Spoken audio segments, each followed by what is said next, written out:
तो असा दरवाजा दोन्ही बाजूला उघडला आणि मोठाच्या मोठा हॉल होता आणि त्याला 3 रूम कनेक्ट होत्या. म्हणजे एक रूम समोर होती, एक राईट साईडला होती, एक लेफ्टला होती. तिन्हीचे दरवाजे बंद होते, तिन्हीच्या कड्या लावलेल्या होत्या. आणि आता व्हिजिट करायची, वास्तू रिलेटेड ती प्रॉपर्टी बघायची म्हणजे प्रत्येक ठिकाणी तुम्हाला जायला पाहिजे. तर जसं पण मी आतमध्ये एंट्री केली म्हणजे त्या हॉलमध्ये आणि हॉलमध्ये मी समोर गेलो आणि मी बघतोय तर त्या दरवाजामधनं दरवाजा बंद आहे आणि आतमधनं कोणीतरी फाटकन बाहेर आलं.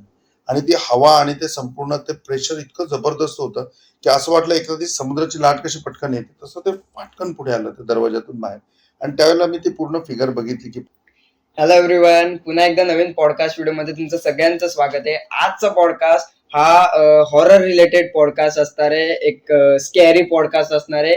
सो आपण हा पॉडकास्ट स्टार्ट करूया. हा पॉडकास्ट पुन्हा एकदा आपले फर्स्ट गेस्ट म्हणजे माझे बाबा त्यांच्यासोबत आहे. So let start the podcast. बाबा, कसं वाटतंय पुन्हा एकदा सेटअप वरती येऊन? खूप सुंदर, खूप मस्त.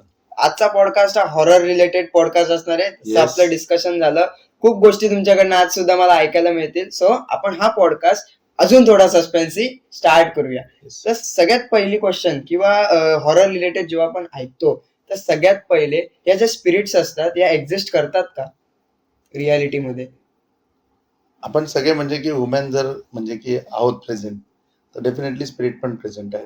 म्हणजे जसं आपण धरतो की पॉझिटिव्हिटी आहे का, तर पॉझिटिव्हिटी आहे. तर मग आपल्याला धरायला पाहिजे की निगेटिव्हिटी पण आहे. आता ज्यावेळेला आपण एक्झॅक्टली ह्या क्वेश्चन वरती येऊ की स्पिरिट एक्झिस्ट करतात का, 100% ते एक्झिस्ट करतात. पण त्याच्यामध्ये क्वालिटीज आहेत. म्हणजे की क्वालिटीज मध्ये काही गुड्स आहेत म्हणजे की व्यवस्थित आहेत, चांगले आहेत, हेल्पफुल असतात. आणि काही जे असतात ते त्यांच्या यातनेने व्यतीत झालेले असतात, त्याच्यामुळे ते काही प्रॉब्लेम करणारे असतात, ज्यांना आपण निगेटिव्ह म्हणतो.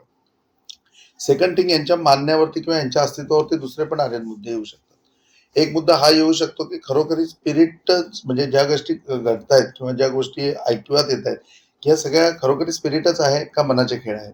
मग त्याच्यामध्ये एक कल्पना जग आहे प्रत्येकाचं. आपण सगळेजण एक कल्पना जगामध्ये जगत असतो आणि ते कल्पना जग आहे ते खूप वास्ट आहे. म्हणजे या जगापेक्षा ते मोठं आहे आणि त्या जगामध्ये कुठलेही रूल्स रेग्युलेशन नाही. तुला जे वाटतं ते तू होऊ शकतोस. तुझ्या काल्पनिक जगामध्ये तू काही कधी ड्रायव्हर होऊ शकतोस, कधी प्राईम मिनिस्टर होऊ शकतोस, काही होऊ शकतोस. तिथे कुठला पण तुझ्यावरती रोक नाही. World of imagination. Yes, world of imagination, की Okay. त्याच्यामध्ये तुम्ही काही इमॅजिन करू शकता आणि त्याच्यामध्ये तुम्ही काही होऊ शकता. आणि मग त्या कल्पना मध्ये गेल्यानंतर, त्या कल्पना जगात गेल्यानंतर असं होऊ शकतं म्हणजे की तुम्हाला वारंवार वाटू शकतं की एखादी घटना आपल्याबरोबर घडते आणि मग ती स्पिरिट आहे. वास्तविकता ते स्पिरिट नाहीये, म्हणजे तुम्ही तसं काल्पनिक जगामध्ये अज्युम करताय. दुसरं आहे याच्यामध्ये म्हणजे मानसिक पण काही रोग आहेत की ज्याच्यामध्ये आपण प्रॅक्टिकल बघितलं तर ड्युएट पर्सनॅलिटी येतं. बऱ्याचशा पिक्चर सुद्धा त्याच्यावर फिल्म सुद्धा रिलीज झाल्या आहेत. Duet personality, split personality.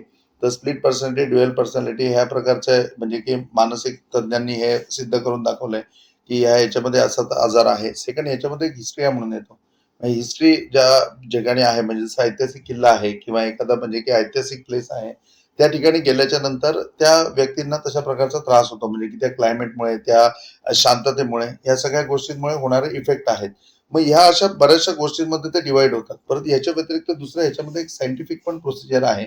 याच्यामध्ये एक ऑटो रायटिंग विषय येतो. कधी ऐकलंय का याच्याबद्दल?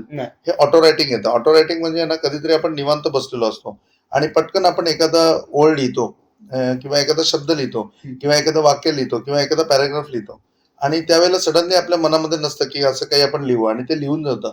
जनरली आपण काय करतो, सही करतो किंवा एखादं पटकन जे आपलं फेवरेट चित्र असतं ते काढतो किंवा मग असे गोल, चौकोन, त्रिकोण वगैरे काढत बसतो आपण. पण ज्यावेळेला असं काही लिहिलं जातं आणि ते लिहिलेलं वाक्य जर आपण बघितलं तर काही क्षणामध्ये ते वाक्य खरं होतं.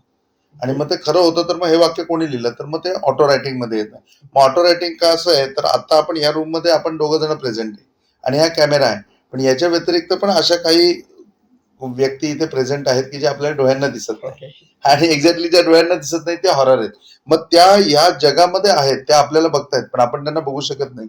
आपण हालचाल करतोय पण ते करू शकत नाही. आपला त्यांना म्हणजे आपला जाताना त्यांना धक्काही लागत असेल परंतु ते त्याच्यावरती कुठलीही ऍक्शन करत नाही किंवा रिएक्शन देत नाही. त्याच्यामुळे आपल्याला ते दिसत नाही. ज्या क्षणाला आपल्याला ते दिसायला लागतील किंवा सेकंड पार्ट त्याच्यामध्ये असं येऊ शकतो की ज्या वेळेला आपण त्यांना म्हणजे की इमॅजिन करण्यापेक्षा आपण त्यांना महसूस करायला लागू. आपल्याला ज्या वेळेला त्यांच्या या सगळ्या मिळतील, फिलिंग्स मिळतील, त्याच्या वेळेला किती मोठा आनंद असेल म्हणजे. आणि हे सगळं प्रॅक्टिकल होतं. म्हणजे ज्या वेळेला एखाद्या ठिकाणी स्पिरिट असेल तर या सगळ्या गोष्टींचा तुम्ही सगळेजण पण अनुभव घेऊ शकता. तू कधी असा अनुभव घेतलाय का किंवा याच्यामध्ये काय होतं ते तुला माहितीये का की ज्या वेळेला एखादं स्पिरिट असेल एखाद्या रूम मध्ये तर त्यावेळेला तिथे काय होतं म्हणजे असं तुला जर मी विचारलं तर तू याच्याबाबत सांगू शकशील का की काय होतं म्हणून? कदाचित नाही सांगू शकणार, हा. कारण तू फक्त म्हणशील की नाही मला भीती वाटते, हम्म. मी घाबरतो. किंवा आपल्या आता पॉडकास्टिंगचे जे म्हणजे की सगळेजण बघत असतील, हा क्वेश्चन त्यांच्यावरती आपण टाकला तर ते म्हणतील हा मी घाबरतो. पण तुम्ही घाबरता म्हणजे एक्झॅक्टली काय होतं? तर घाबरता तुम्ही त्यावेळेला तुमच्या एक लक्षात आलं असेल की ज्यावेळेला समवॉट एखादा आपण म्हणू की एक एक्सपेक्ट कुठेतरी आहे, की एखादं स्पिरिट त्या ठिकाणी आहे म्हणजे, आणि त्या ठिकाणून तुम्ही गेले आणि आता तुम्ही एकमेकाला बरोबर समोर आले, क्रॉस झाले किंवा समोर आले किंवा आता दोघंही सामने सामने आहे. त्याच्यावेळेला सर्वात मोठी मोमेंट असते ती म्हणजे की आपले हार्टबीट्स वाढतात. तुमचे हार्टबीट्स ऑटोमॅटिक वाढतात. तर तुमचे हार्टबीट्स वाढलेले तर तुम्हाला लगेच लक्षात येतील. सेकंड थिंग म्हणजे की आपलं अंग पूर्ण शहारतं. म्हणजे काटा आपल्या अंगावरती येतो. तो काटा आपल्या अंगावरती येतो. थर्ड वन स्टेप म्हणजे की याच्यामधले अजून पुढची काय होते तर आपला घसा सुकायला लागतो. आणि घसा आपला म्हणजे कसं एकदम आपल्याला की पाणी प्यायला पाहिजे व घसा सुकायला लागतो. आणि मग शब्द फुटणं कठीण होतं. म्हणजे मग त्याच्यानंतर जे आहे ते सगळं तुम्हाला इमॅजिन करायचंय किंवा तुम्हाला महसूस करायचंय किंवा फील करायचंय तुम्हाला. तुम्ही काही बोलू शकत नाही म्हणजे. एक्झॅक्टली हीच अवस्था म्हणजे आपली भीती असते. आता आपण अजून हॉररमध्ये थोडंसं जाऊया, की हे आता भीतीची पात्रता बघितली, की नक्की भीती भीती म्हणजे काय होतं? कुठली शारीरिक मुवमेंट होते? काय आमच्यामध्ये होतं, की आम्ही भीतो. तर भीतो म्हणजे काय, की आमचा गळा सुकतो. भीतो म्हणजे काय, तर आमचं अंग पूर्ण लटलट कापायला लागतं. भीतो म्हणजे काय, तर आमच्या अंगावरती त्यावेळेला काटा आलेला असतो आणि भीतो म्हणजे काय, तर आमचे हार्टबीट्स वाढलेले असतात आणि मग आम्ही श्वास जोरजोरात घ्यायला लागतो आणि मग त्याच्यानंतर आमच्यातून शब्द फुटत नाही. अशाच एका मोमेंटमध्ये मला सुद्धा लहानपणी खूप क्युरिओसिटी होती, की खरंच असं स्पिरिट असतात का म्हणजे? आणि त्यावेळेला कुणाला उत्तर दिलं तर मग तो घाबरायला नको म्हणून सगळेजण काय म्हणतात, ए भूतबीत काय नसतं का, उगाच काय काळजी करू नको. पण त्या माणसाला सांगितलं मग 12 वाजता तुम्ही जाल का वाड्यामध्ये एकटे? तो सांगतो नाही रे मी नाही जाणार एकटा. मग भूत नसतं तर तुम्ही का नाही जात म्हणजे? तर ते म्हणतात नाही नाही 12 वाजता असं एकांताच्या वेळेला कुठे जायचं नसतं. त्याच्यानंतर आपण आजीला विचारायचो की आजी भूतबीत असतं का ग? ती म्हणायची नाही रे असं काय नसतं, काही घाबरू नको. हा पण विहिरीवरती जाताना उगाच त्या विहिरीत करून ओरडू नका. मग का ओरडू नका? अरे नाही, दुपारची वेळ असते, शांत असतं सगळं. त्रास होतो. मग कुणाला त्रास होतो? ते विहिरीमध्ये कोण आहे की त्या विहिरीमध्ये त्या व्यक्तीला त्रास होणार आहे? आम्हाला आजी सांगायची की तुम्ही आहे ना पाण्यामध्ये असे दगड नका मारू. ती अशी वलय निर्माण होतात ती नका करू. पाणी शांत आहे तर शांत राहू दे. आई म्हणायचो आजी कुणाला त्रास होणार आहे? त्या माशांना त्रास होणार आहे? नाही रे, त्रास होतो सांगितलं ना, सगळ्या गोष्टींची उत्तरं नका विचारू. असं करून ते टाळायचे. ते लोक आपण घाबरू नये म्हणून सांगायचे भूतबीत काय नसतं. ते म्हणायचे की नाही नाही घाबरू असं काहीच नसतं. पण प्रॅक्टिकल ज्यावेळेला आपण त्यांच्यावरती बंबार्डिंग करायचो क्वेश्चनचे त्यावेळेला ते त्या गोष्टी टाळायचे. आता अशाच याच्यामध्ये क्युरिओसिटीमध्ये फिरत असताना जसं रेग्युलर एक्झाम संपते आणि मे महिना येतो. हा एक दरवर्षीचा क्रम असतो. त्या मे महिन्यामध्ये मग विरंगुळा केंद्र असतं आणि मग जसं विरंगुळा केंद्रामध्ये 50 एक मुलं एकत्र येतात आणि एकत्र आल्याच्या नंतर रोज त्यांच्याकरता वेगवेगळे खेळ असतात आणि मग त्याच्यानंतर 1 तास त्यांच्याकरता लेक्चर असतं. की ज्या लेक्चरमधनं त्यांना पूर्ण प्रबोधन व्हावं, की त्यांच्या आयुष्यामध्ये त्यांनी कसं जगायला पाहिजे, काय जगायला पाहिजे वगैरे हे नॉर्मली म्हणजे की सगळ्यांनी आपण ते फील केलं असेल किंवा सगळ्यांना माहिती असेल. आणि मीही माझ्या लहानपणी अशा एका विरंगुळा केंद्राचा सभासद झालो आणि त्याच्यामध्ये गेलो आणि मग त्याच्यामध्ये फर्स्ट डे लेक्चरमध्ये त्यांनी आम्हाला विचारलं, की "मी तुम्हाला काहीतरी लेक्चर देऊन बोर करण्यापेक्षा आपण सगळेजण मिळून गप्पा मारूया." आणि आम्हालाही ते आवडलं आणि मग त्यांनी विचारलं, की "तुमचा लाईफमधला अनफॉरगेटेबल किस्सा कुठला आहे?" तर आम्ही म्हटलं, "अरे वाह! अनफॉरगेटेबल किस्सा." मग कोणी सांगितलं, "हां, मी 4थीला पास झालो होतो. मी जाम घाबरलेलो वगैरे असं-तसं. कोण मी इकडे गेलेलो, तिकडे गेलो." म्हणजे ते नॉर्मल होतं किंवा आत्ताच्या पोझिशनमध्ये ते ऐकलं तर असं वाटतं, की काही आम्ही सांगत होतो. म्हणजे त्यावेळेला ते आयुष्यामध्ये तेच हायेस्ट होते. म्हणजे की अनफॉरगेटेबल तेच होते. मग त्याच्यावर त्याचे सर लेक्चर देत होते आमचे. ते म्हणले, की "अनफॉरगेटेबल किस्सा असा नसतो. अनफॉरगेटेबल किस्सा असा असतो." आणि मग त्यांनी आम्हाला सांगायला सुरुवात केली.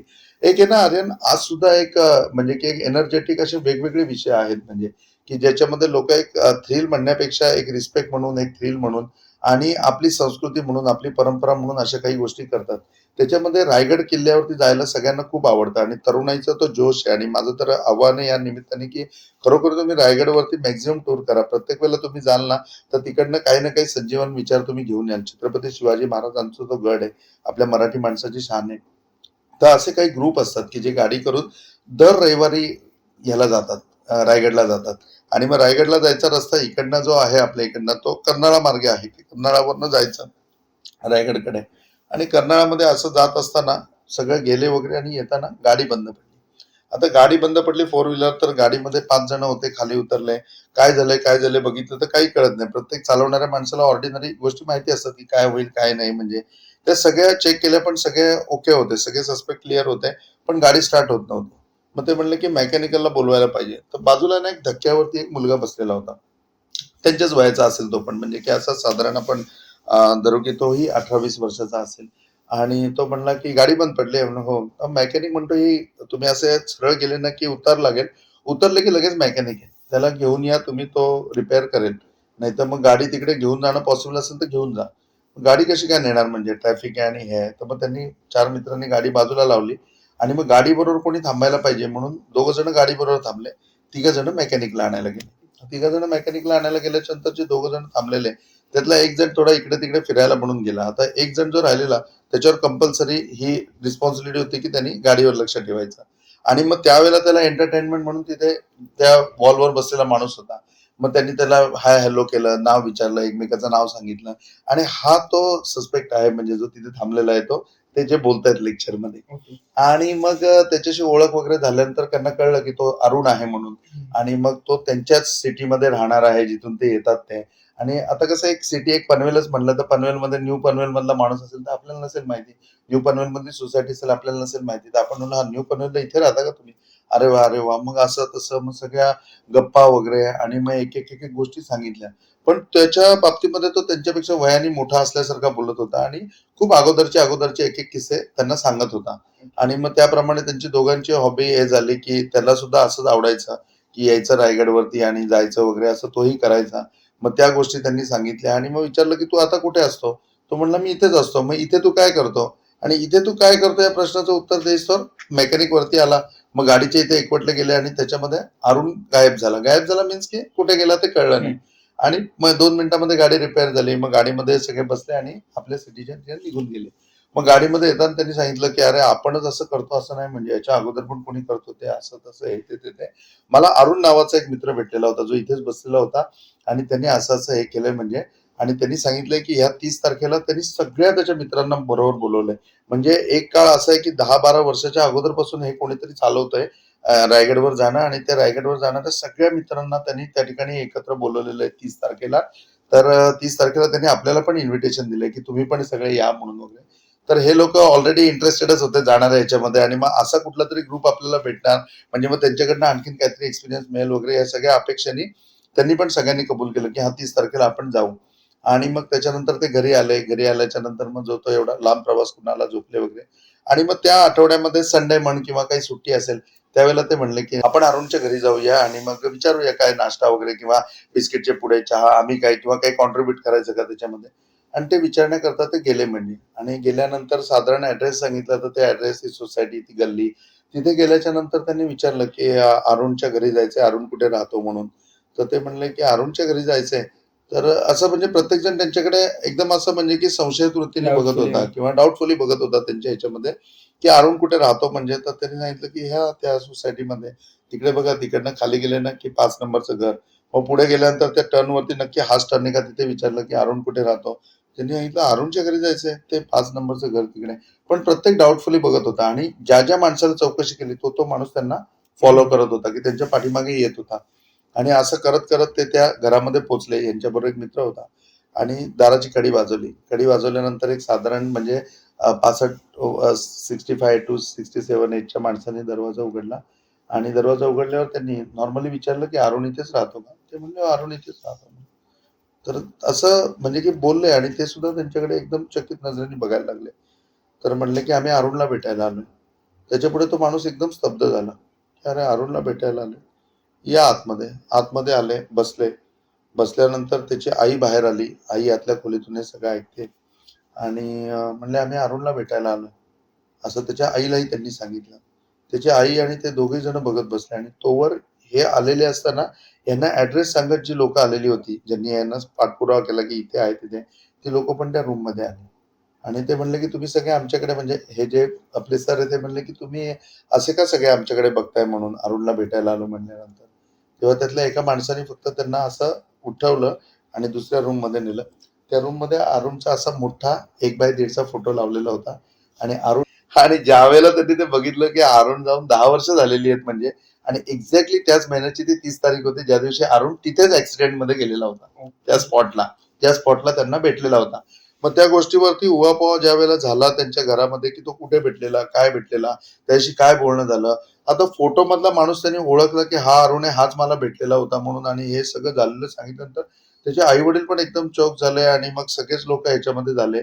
आणि मग संपूर्ण असा तो मेसेज हे झाला की हे कसं होईल पॉसिबल वगैरे. आणि मग हेही गोंधळले, हेही घाबरले. आता बघ, आता स्पिरिट ज्या वेळेला भेटलेला होता, त्याच्याबरोबर चर्चा झालेली होती, त्याच्याबरोबर सगळा वेळ खूप चांगला गेलेला होता. त्यावेळेला त्याच्याबद्दल एकदम आत्मीयता वाटत होती, एकदम मित्रत्व वाटत होतं. 30 तारखेला असं होतं की कधी जाऊन त्याला भेटू आणि ते सगळ्या लोकांना भेटू. आज त्या गोष्टीच्या मध्ये काय निर्माण झालं, तर आज त्या गोष्टीमध्ये निर्माण झालं की अरे जी व्यक्ती आपल्याला भेटली आहे, ती या जगात अस्तित्वातच नाहीये. आणि खूप अगोदरपासून ती व्यक्ती गेलेली आहे म्हणजे. आणि मग ह्या गोष्टीमुळे ते खूप असे घाबरले आणि ते म्हणले की मी घरी आलो. आणि घरी आल्याच्या नंतर मी पहिली माझी मीटिंग आमच्या 5 जणांची कॉल केली आणि त्यांना सांगितलं की अरे असं असं घडलंय म्हणून, की तो अस्तित्वातच नाहीये. 10 वर्षापूर्वीच तो गेलाय. तो या जगामध्ये अस्तित्वात नाहीये. सगळे म्हणले की ठीक आहे, काही काळजी करू नको. असंच आहे ना, आपण 30 तारखेला भेटायला जायचं. आणि मग त्यांनी हात पुढे केला. 5 जणांनी त्याच्यावरती हात ठेवला, प्रॉमिस केलं की नाही आपण 100% जायचं. आणि 5 जणांच्या घरामध्ये हा मेसेज गेला की त्यांच्या बाबतीत असं असं घडलं. आता या 4 जणांनी ना त्याला बघितलेलं पण नाहीये. ओके. या एकट्याने त्याला बघितलंय आणि हे 4 जण फक्त तो सांगतोय त्यांनी ऐकलंय आणि बस त्याच्या घरी जाऊन हे सगळं घडलंय. पण हे सगळेजण पण जायला तयार झाले. आणि मग हा किस्सा त्यांनी ज्यावेळेला आम्हाला सांगितलं की असा किस्सा हा लाईफ मधला अनफॉरगेटेबल असतो. आणि आता या 30 तारखेच्या मध्ये ते आम्हाला भेटले. म्हणजे आता हे सस्पेन्स आहे की आता 30 तारखेला ते जाणार आणि काय होणार. आणि विरंगुळा केंद्र तर तिसऱ्या दिवशी संपणार आहे. मग ते म्हणले की तुम्ही सगळेजण, मी 30 तारखेला जाणार आहे, मी जाऊन आल्यानंतर तुम्हाला सगळ्यांना कळवेन की काय झालं तिथे, तुम्ही मला सगळ्यांनी पत्र लिहा. आम्ही सांगितलं ठीक आहे ठीक आहे. आणि मग त्या दिवसापासून आम्ही पण एक वेगळ्या जगामध्ये आलो. आणि आम्ही पण मग अरुण आणि मग त्या सगळ्या गोष्टींवरती डिस्कस करायचो. आणि आम्ही इमॅजिनेशन पण केलेलं की ते अरुणला भेटल्यावर काय होईल, तिथे कसं असेल, तो त्यांना दिसेल का, मग तो त्यांना एकट्यालाच दिसेल का, तेवढ्या लोकांना दिसेल का. म्हणजे निरर्थक खूप चर्चा आम्ही पण त्याच्यावरती केली, खूप विचार आम्ही पण त्याच्यावरती केला. आणि मग आता वेळ वाट बघायला लागलं की 30 तारखेला काय होते, 30 तारखेला काय होते. 30 तारीख उजडली, 30 तारीख संपली, 31 तारीख गेली. 1 तारखेला आम्ही सगळेजण एकत्र आलो आणि मग आम्ही पत्र लिहायची. मग काय लिहायचं, कसा महिना लिहायचा.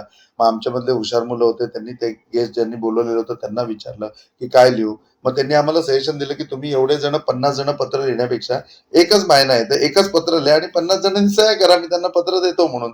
मग त्याप्रमाणे आम्ही पत्र लिहिलं आणि पत्र त्यांना कळवलं आणि मग आम्ही वाट बघत बसलो. नेक्स्ट वीक मध्ये आम्हाला त्या पत्राचं उत्तर आलं की सॉरी फ्रेंड्स, की मी तुम्हाला म्हणजे की अगोदर रिप्लाय द्यायला पाहिजे होता, पण थोडा लेट झाला. पण मला माहिती होतं की तुम्ही माझ्या म्हणजे की उत्तराची प्रतीक्षा कराल. आणि आमच्या सगळ्यांच्या घरी ही गोष्ट कळलेली होती की असं असं झालंय आणि अरुण या जगामध्ये नाहीये, 10 वर्षापूर्वीच तो गेलाय. तर आमच्या घरच्यांनी आम्हाला कुणालाही पाठवलं नाही आणि 30 तारीख आम्ही मिस केली. 30 तारखेला आम्ही कोणीच गेलो नाही. पण मी तुम्हाला प्रॉमिस करतो की कोणी येऊ नाही येऊ, मी 100% तिकडे जाणार म्हणजे. आणि माझा जो एक्सपिरियन्स आहे त्याच्यापुढे अरुण बरोबर काय झालं, काय नाही झालं, काय चर्चा झाली, ती डेफिनेटली मी तुमच्या बरोबर शेअर करेन. म्हणून तुम्ही 50च्या 50 जण माझ्या लक्षात आहात आणि मी तुम्हाला रिप्लाय देईन. आणि मग त्याच्यानंतर ते आलं लेटर. मग एक कुठेतरी कमिटमेंट मिळाली की काय होईल ते आपल्याला माहिती पडेल. त्याच्यामध्ये बराचसा कालावधी लोटत लोटत 1 वर्ष लोटलं. 1 वर्षामध्ये काही रिप्लाय आला नाही. जी व्यक्ती होती त्याला आम्ही कंटिन्यू फॉलो करायचो की अरे सरांनी काही रिप्लाय दिला का, अरे हे काय झालं का, अरुणचं काय कळलं का. आणि मग त्याच्याबद्दल तो विषय इतका इतका होता ना की अरुण फक्त आम्हाला येऊन भेटायचा बाकी राहिलेला होता. एवढे आम्ही अरुणमध्ये इन्व्हॉल्व्ह झालेलो होतो. आणि कुठेतरी आमची स्पिरिट बद्दलची भीती निघून जात होती की स्पिरिट असे असतात की ते भेटतात आणि ते आणि सर आहेत जे आपल्या बरोबर होते त्यांना भेटलेत म्हणून. आणि मग नेक्स्ट इयरचं म्हणजे की पुन्हा विरंगुळा केंद्र आलं. आणि विरंगुळा केंद्र आल्यानंतर आम्ही सगळ्यांनी डिमांड केली की नाही सरांना बोलवा, सरांना बोलवा, आम्हाला सरांनाच भेटायचंय. ते म्हणले हा, आज चीफ गेस्ट म्हणून सरच येणार आहेत आणि तुमच्या प्रश्नांचं उत्तर देणार आहेत. आम्ही सांगितलं वा वा वा. मग आम्ही त्या विरंगुळा केंद्राला पुन्हा 50 जण गेलो, पुन्हा दिवसभर खेळलो, मजा केली. आम्ही लेक्चरची आतुरतेने वाट बघत होतो. कारण पहिल्या दिवशी लेक्चरला दुसरेच कोणतरी गेस्ट आले. मग आम्ही परत नाराज झालो की का सर आले नाही. ते म्हणले नाही नाही सर बिझी आहेत, सर उद्या येणार आहेत. मग दुसऱ्या दिवशीचं पुन्हा सगळं तसं शेड्यूल होतं, दुसऱ्या दिवशी पण सर आले नाही. मग आम्ही म्हटलं की का सर आले नाही ते सांगा. म्हणे नाही ते फायनलला येणार आहेत तुम्हाला भेटायला. आणि मग त्यांनी तिसरा दिवस क्रॉस काढला. तिसऱ्या दिवशी आम्ही इतकं बंबार्डिंग केलं की नाही आम्हाला सरांना भेटायचंच आहे, म्हणजे तुम्ही आत्ताच्या आत्ता इथून आम्हाला चला घेऊन, आम्ही सरांना भेटायला येतो म्हणून. आणि आपण जायचं म्हणजे की आम्ही राहूच शकत नाही सरांशिवाय आणि तुम्ही आम्हाला सांगत नाही. त्यावेळेला त्यांनी आम्हाला उत्तर दिलं ते जिवंत नाहीयेत म्हणून. 6 महिन्यापूर्वीच ते एक्सपायर झाले. तुम्ही त्या गोष्टीचा काहीतरी विपर्यास कराल, तुम्ही काहीतरी वेगळा विचार कराल, तुम्ही घाबराल म्हणून मी तुम्हाला सांगितलं नाही. परंतु मी कुठेही तुम्हाला अंधारात ठेवू इच्छित नाही. ते आता आपल्यामध्ये नाहीये. ते 6 महिन्यापूर्वीच गेले. त्यांच्याच सिटीमध्ये लॉंग जर्नीवरनं येत असताना त्यांचा कार ऍक्सिडेंट झाला आणि कार ऍक्सिडेंटमध्ये ते गेले. आता हे सगळे प्रश्न आर्यन अरुणतरीत राहिले की अरुण त्यांना भेटलेला का, काय अरुणनीच तो ऍक्सिडेंट केला का, किंवा अरुण त्यावेळेला त्यांच्या बरोबर होता का, अरुणच्या बाबतीतली आणखीन काही इन्फॉर्मेशन त्यांना मिळालेली का. अरुण बरोबर राहिल्यानंतर त्यांना कदाचित असं वाटलं का की अरुणचं जग खूप चांगलं आहे म्हणून त्यांनी स्वतःचा ऍक्सिडेंट करून घेतला. ऍक्सिडेंट करून झाल्यानंतर सर आता खरोखर पुढचे कुठे गेलेत का सर पण एक स्पिरिट बनून राहिलेत. असे सगळे प्रश्न मनामध्ये असे अनुत्तरित राहिले. सो जसं जेव्हा कन्व्हर्सेशन आपलं स्टार्ट झालं तेव्हा तुम्ही एक टॉपिक मला सांगितलं होतं की काल्पनिक जग म्हणजे द वर्ल्ड ऑफ इमॅजिनेशन. तर ह्याच्यात कसं असतं म्हणजे त्याचं थोडं इलॅबरेट करू शकता का तुम्ही? म्हणजे ना आनंद, की अज्ञानामध्ये सुख असतं. जिथपर्यंत तुला माहिती नाही ना की असं काय नाहीये, तोपर्यंत तुला काहीच प्रॉब्लेम नसतो. आणि ज्या वेळेला तुला माहिती होतं की असं काही आहे, त्यावेळेला तू ऑटोमॅटिक त्याच्यामध्ये घाबरतो म्हणजे, किंवा मग त्या सगळ्या गोष्टी तुझ्या बाबतीत व्हायला लागतात. जसं असं म्हणलं जातं की तिठा 3 रस्ते एकत्र येतात, ती जागा खराब असते हा का? तर एरवीच्या वेळेला तुझ्या ह्याच्या अगोदर तिठा तुला लागलेला असतो. 3 वेळा काय 3000 वेळा लागलेला असतो. पण त्याच्याबद्दल काही प्रॉब्लेम नसतो म्हणजे तुला, किंवा तुझ्या मनामध्ये भीती नसते. पण ज्यावेळेला तुला असं कळतं ना की टी शेप ज्यावेळेला रस्त्याला येतो तिठा असतो, तो खतरनाक असतो. त्या ठिकाणी 100% अशी काही ना काही निगेटिव्हिटी असते. त्या ठिकाणी तुम्हाला स्पिरिट भेटू शकतात. त्याच्यानंतर जाताना जर स्मशान तुम्हाला लागलं, तर स्मशानाची ते जोरजोरात पाय वाजवू नका. तिथे काहीतरी असतं. स्मशानी जागा आहे की तिथे स्पिरिट असू शकतात. निगेटिव्हिटी तिथे असू शकते. मग तुम्ही त्याच्यामध्ये म्हणजे की तुम्हाला फील यायला सुरुवात होते की त्या गोष्टीमध्ये. आणि मग जेव्हा आता तुला समजलं की तिठा असा असतो, चौथा म्हणजे की चौक असेल तर तो असा असेल, स्मशान असेल तर असं असेल, मग तुझं इमॅजिनेशन चालू होतं त्या गोष्टीवरती. तू कल्पना जगामध्ये जातो. आणि मग त्या तिठावरनं क्रॉस होत असताना तो साईडला बघतो, तो कोणीतरी आहे ना असा उतारा आणून टाकलाय त्या ठिकाणी की Okay. जिथे मस्तपैकी कोणीतरी लिंब आणून टाकले, त्याच्यानंतर कोणीतरी पपई कापून टाकली आहे, किंवा असा भातबीत पडलाय आणि काही टाचण्या बिचण्या लावून लिंबू पडलंय. मग तुझं परफेक्टली रबर स्टॅम्प होतो. आता इथे तुझं इमॅजिनेशन पूर्णपणे चालू होतं की असं काहीतरी आहे. मग त्या रस्त्यावरनं तू क्रॉस होत असताना तू जेवढे विचार अगोदर केले असतील की तू समजा बँकेमध्ये चाललाय आणि बँकेमध्ये तुला एखादं म्हणजे की ट्रान्झॅक्शन करायचं आहे, आणि त्या ट्रान्झॅक्शनची कॅश तुझ्या खिशामध्ये आहे वगैरे, अशा सगळ्या गोष्टींमध्ये तू असशील की त्या रिलेटेड. पण त्या तिठ्यावरती आल्यानंतर तुझं विजन पूर्णपणे संपून जातं. तुझ्या काही याच्यामध्ये राहत नाही. आणि मग त्या कल्पना जगतामध्ये तू पूर्णपणे जातो. मग हे कुणाकरता टाकला असेल, मग काय टाकलं असेल. आणि समजा तुझी गाडी खूप जवळून गेली आणि त्या लिंबाला तुझा धक्का बिक्का लागला असेल, मग तर तू पुराच सांगतो की अरे त्या लिंबाला माझा धक्का लागलाय, आई शपथ काय होणार नाही ना, काय प्रॉब्लेम तर होणार नाही ना. आणि मग तू बँकेमध्ये जातो आणि बँकेमध्ये तू बाहेर जातो त्यावेळेला तुझ्या लक्षात येतं की तुझा टायर पंक्चर झाला.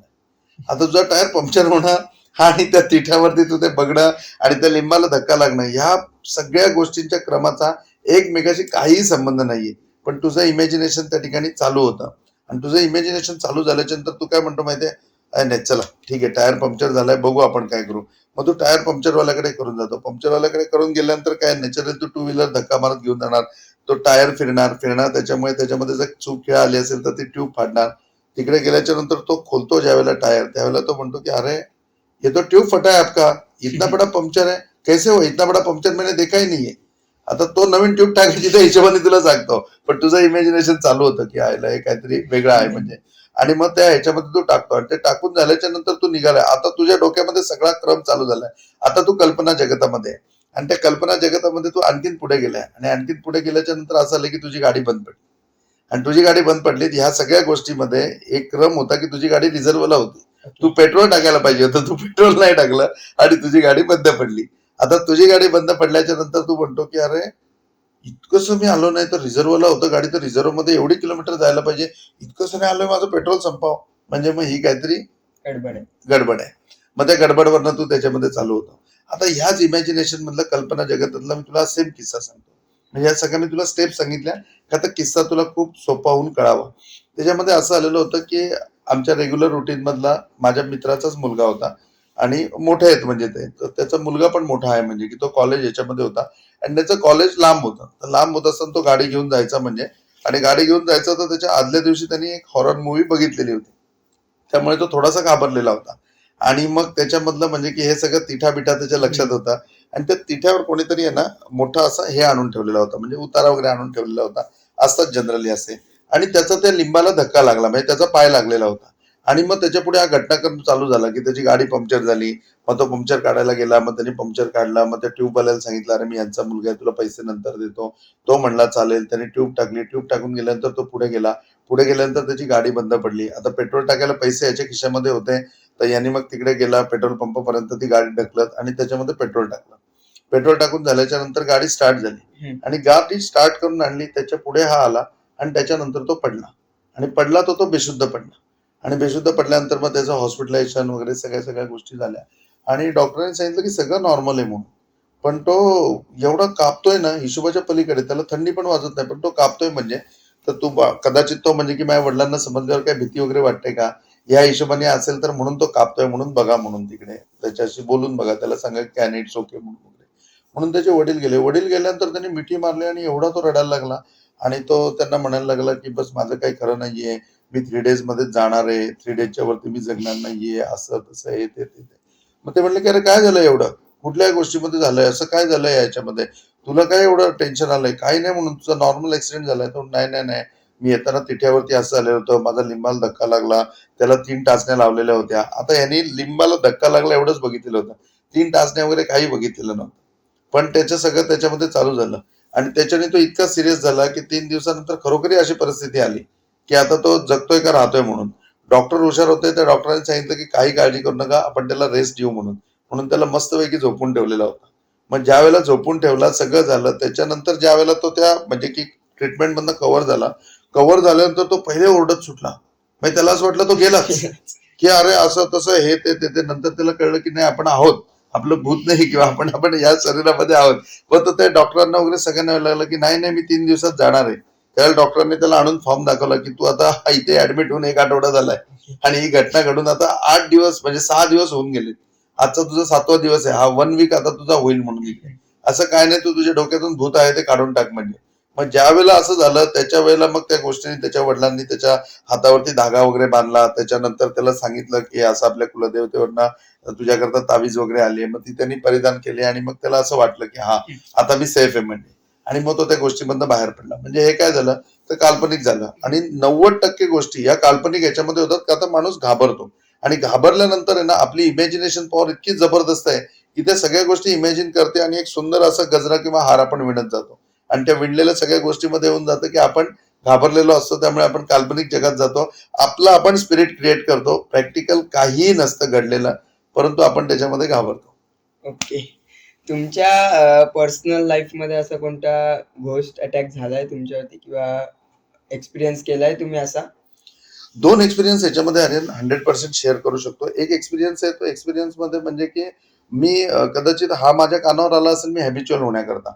हे असं होतं ना की माझे सासरे बँकेमध्ये जॉबला होते आणि ते दररोज बँकेमधून यायचे. त्याच्या वेळेला टू व्हीलरवरनं ते यायचे म्हणजे आणि एक स्पेसिफिक स्पॉट होता. त्या ठिकाणी ते थांबायचे आणि मग म्हणजे की कामाचा लोड आणि जर्नी आणि पुन्हा कर्जतपर्यंतचा प्रवास साधारण ते यायचे तिकडनं तो 1-1.5 तासाचा प्रवास असायचा. तर मग कुठेतरी रिलॅक्स व्हायचं म्हणून ते सिगरेट ओढायचे आणि तिथला एक पोस्टमन होता. तो पोस्टमन म्हणजे की रिटायर झालेला होता. तो त्यांच्याबरोबर सिगरेट ओढायला असायचा आणि ते दोघं जण सिगरेट ओढायचे आणि पुढे हे कर्जतला निघून यायचे आणि ओके व्हायचं की दुसरा दिवस उजळायचा, पुन्हा ती सगळी स्टोरी असायची. आणि असं झालं की तो 8-15 दिवस येतच नाहीये म्हणजे तिथे की 8-15 दिवस तो सिगरेट ओढायला येत नाहीये त्यांच्याबरोबर. तर त्यांना काळजी वाटली की अरे हा का आला नाही हे ते वगैरे आणि ते त्याला ओळखत होते म्हणजे. मग त्याच्या घरी जायचं तर अगदी इतकी काय ओळख नव्हती की त्याचं घर एक्झॅक्ट कुठे आहे आणि काय आहे. म्हणून ते बँकेत आले आणि ते म्हणले की अरे त्या ब्रँचला फोन कर ना आणि ते याचं आहे त्याचं ऍड्रेस काय आहे बघ ना म्हणून किंवा त्याचा फोन नंबर वगैरे घे ना म्हणजे. बोलले का त्याच्याकडे काय काम आहे तुमचं? तर बोलले नाही काम आहे म्हणजे तो रोज भेटतो, हल्ली तो भेटत नाहीये म्हणून. बोलले रोज भेटतो म्हणजे कधी भेटत होता? म्हणजे आता 8-15 दिवसापूर्वी भेटलेला होता म्हणजे भेटत असतो. 8-15 दिवस भेटत नाही. त्यावेळेला तो म्हणलं की हो शुद्धीत होत ना माझ्या माहितीप्रमाणे तो मरून 2 वर्ष झाले. हे म्हणले काहीतरी नको फेकू मला त्याचा पत्ता काढ म्हणून. तो म्हणला हे बघा मी त्या ब्रँचलाच काम केलेलं आहे. मला माहिती आहे मी स्वतः याच्या अकाउंटची एंट्री केली आहे. तरी पण मी चेक करून तुम्हाला सांगतो. त्या माणसाने त्या ब्रँचमध्ये फोन केला. ते सगळं झालं आणि ते सगळं झाल्याच्या नंतर त्यांना सांगितलं की नाही म्हणून मी सांगतो ते बरोबर आहे 2 वर्षापूर्वीच तो गेलाय म्हणजे तो काही जिवंत नाहीये. तुमचा काहीतरी गैरसमज होतोय की तुम्ही सांगता की तो माझ्याबरोबर सिगरेट ओढायला असतो. आता यांनी म्हणलं हे म्हणले ठीक आहे. आता त्यावेळेला एवढ्या लोकांमध्ये होतं त्यांनी ते टेक इट इझी काही प्रॉब्लेम नाही. ठीक आहे नाही येणार तर नाही. आणि ते परत म्हणजे की येताना त्या स्पॉटवरती थांबले आणि त्या स्पॉटवरती थांबल्यानंतर ते कुतूहलाने त्याची वाट बघायला लागली की तो येतोय का काय का. त्या दिवशी तो आला नाही आणि मग त्यांनी घरी आल्याच्या नंतर ते जेवायला बसले तर थोडासा त्यांचा चेहरा वेगळा वाटला वगैरे म्हणून मग घरच्यांनी त्यांना विचारलं काय झालं वगैरे. त्यावेळेला त्यांनी त्यांच्याबरोबर शेअर केला किस्सा की तो 2 वर्षापूर्वी गेलाय असं डॉक्युमेंट सांगतात आणि ते सत्य आहे आणि 15 दिवसापर्यंत अगोदरपर्यंत तो माणूस रोज माझ्याबरोबर सिगरेट प्यायचा. हा कमीत कमी 4 महिन्याचा क्रम आहे. पण हे सगळं सांगून झाल्यानंतर त्या रात्रीमध्ये त्यांना ताप भरला. दुसऱ्या दिवशी त्यांना पण दवाखान्यामध्ये जावं लागलं. ते खूप स्ट्रॉंग होते म्हणून त्यांना काही हे नाही करावं लागलं. त्यावेळेला मला म्हणजे की 100% असा शख्स भेटला की ज्यांनी हे इमॅजिन केलंय की हे फील केलंय की त्याच्याबरोबर कोणी होतं स्पिरिट, हे त्यांनी फील केलंय म्हणजे.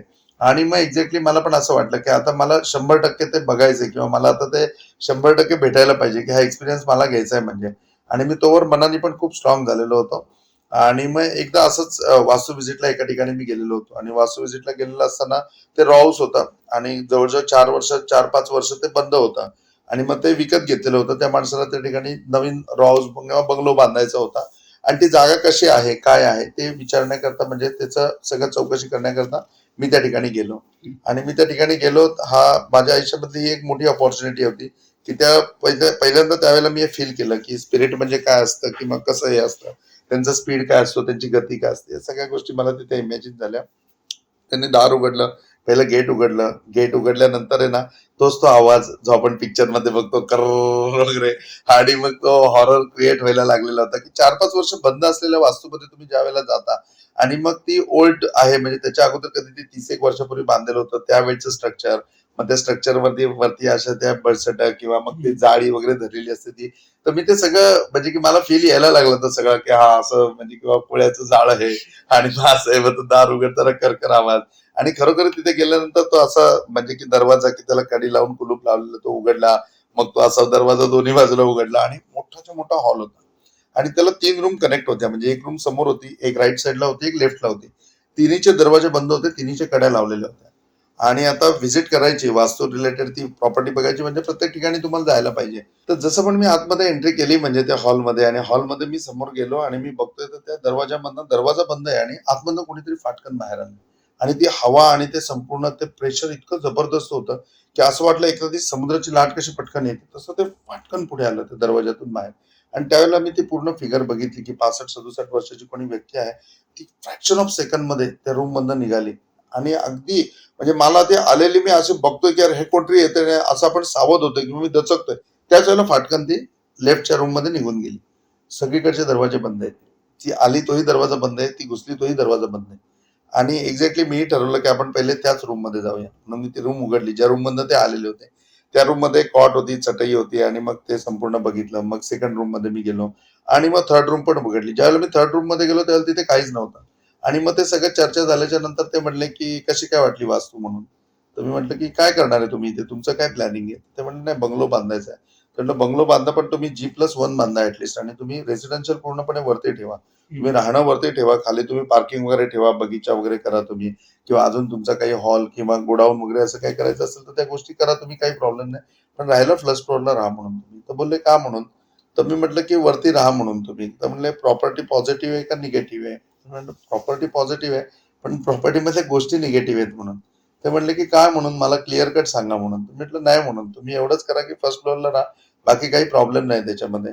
तर ते म्हणले की नाही तुम्ही मला प्लीज क्लिअर सांगा. मग त्यांची मिसेस आली. मग त्यांच्या मिसेसने सांगितलं की तुम्ही जे पण असेल ते गुरुजी सांगा म्हणून. त्याला मी त्यांना एक प्रश्न विचारला की इथे कोणी सुसाईड केलेलं आहे. तर ते म्हणले की हो म्हणून. म्हणजे हे ज्यांच्याकडनं आम्ही विकत घेतलंय त्यांचे भाऊ जे होते त्या भावानी ब्रह्मचारी होते, त्यांनी इथे सुसाईड केलं होतं.